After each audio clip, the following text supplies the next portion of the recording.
Breaking news today. Please subscribe and then check notification box to get all breaking news alerts. Senator Al Franken, DMN, is one of the latest perpetrators of sexual misconduct following the slew of those accused since the metaphorical levee broke in October when allegations against Harvey Weinstein emerged.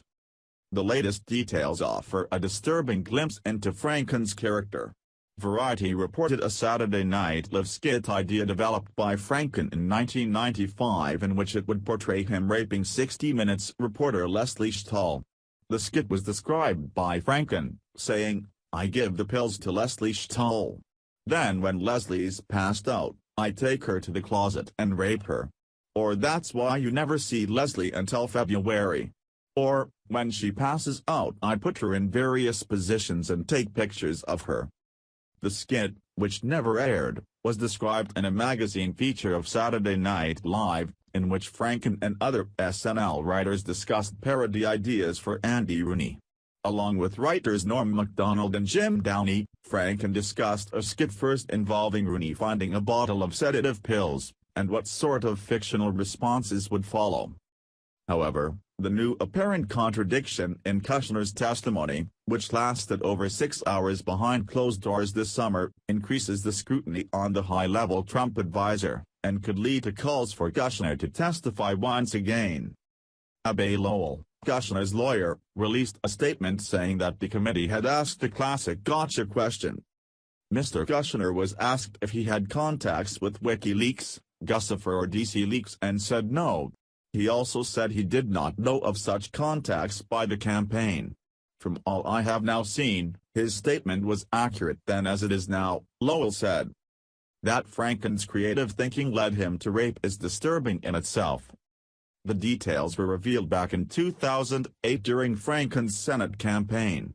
Republicans were criticized for their opposition research efforts that led to the revelation. Franken's Playboy column from 2000, titled Pornorama, was also recounted, in which he described a fictional sex organization enabling sexual acts with humans and machines. Several additional troubling quotes were outlined in which Franken denigrated women. Minnesota State Representative Laura Broad, R., said at the time that the details revealed a pattern of behavior which is not suitable for a U.S. senator. The behavior, however, did not appear to alarm Minnesota voters. Franken won the Senate seat in 2008 by a slim margin. He was re-elected to a second term in 2014. Now that sexual allegations against Franken have emerged in the past week, some are going so far as to defend him. On November 16, radio host and sports analyst, Lynn Tweeden, joined the #MeToo campaign when she tweeted a photo of Franken groping her. The photo was accompanied by a link to her blog, in which she explained in detail that during a 2006 USO tour, Franken made several unwanted advances on her.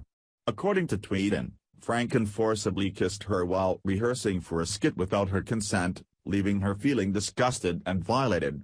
Furthermore, Franken was pictured groping Tweeden's breasts as she slept during their return flight.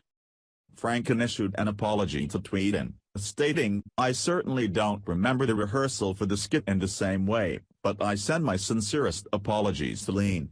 As to the photo, it was clearly intended to be funny but it wasn't. I shouldn't have done it." Another woman came forward accusing Franken of harassing behavior. Former ABC radio host, Melanie Morgan, said that she appeared unpolitically incorrect with Franken and other guests in 2000. After a political argument involving White House Office of Management and Budget data, Morgan said Franken obsessed over it. "He approached me backstage, angrily called me out on those numbers and insisted he would prove he was right," she said. "He wouldn't leave me alone, he kept following me. As a woman, his presence and proximity to me felt very threatening and intimidating." The behavior went on for days. Franken reportedly obtained her phone number from a show producer and took the harassment to repeated phone calls. It didn't stop until she threatened to call police on him. Some have called for Franken to resign, while others have rushed to defend his character and recount stories of Franken's good behavior. Franken himself has asked for an ethics investigation, saying, "I will gladly cooperate." It's unclear at this point whether or not Franken will resign. This record of behavior is certainly troubling. That an individual who became a U.S. Senator has made so many perverted, lewd, unwanted and harassing advances is disgusting in itself. It's even worse he did so while violating the privacy and dignity of others for his own personal gain, and for the sake of humor. It begs the question, how can he effectively work on behalf of his constituents and represent them when he clearly cannot distinguish between right and wrong?